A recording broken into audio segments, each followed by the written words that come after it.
మీరు వినింటారు హనుమంతుడి పేరు వింటేనే భూతాలు ప్రేతాలు భయపడతాయి, వణికిపోతాయి అని. అసలు చరిత్రలో ఏమైందని భూతాలు ప్రేతాలు ఇప్పటికీ భయపడతాయి చెప్తాను, జాగ్రత్త వినండి. రావణాసురుడి తమ్ముడు ఐరావణ్ బ్లాక్ మ్యాజిక్ తంత్రాలు చాలా బాగా నేర్చుకున్నాడు. రామాయణంలో రాముడి మరియు రావణాసురుడి యుద్ధం జరుగుతున్నప్పుడు ఐరావణ్ బ్లాక్ మ్యాజిక్ యూజ్ చేసి రాముడిని లక్ష్మణుని పాతాళ లోకంలోకి తీసుకువెళ్తుండే. అప్పుడు వెనకాల హనుమంతుడు కూడా వెళ్లారు.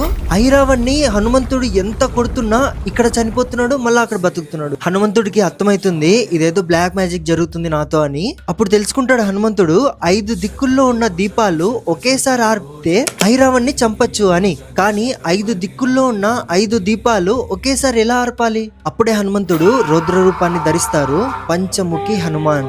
ఆ రూపంతో 5 దిక్కుల్లో ఉన్న 5 దీపాలని ఒకేసారి ఆర్పి ఐరావణ్ణి చంపుతారు. ఆ రూపాన్ని చూసి 3 లోకాలే భయపడిపోతాయి. ఇంకా ప్రేతాలు, దయ్యాలు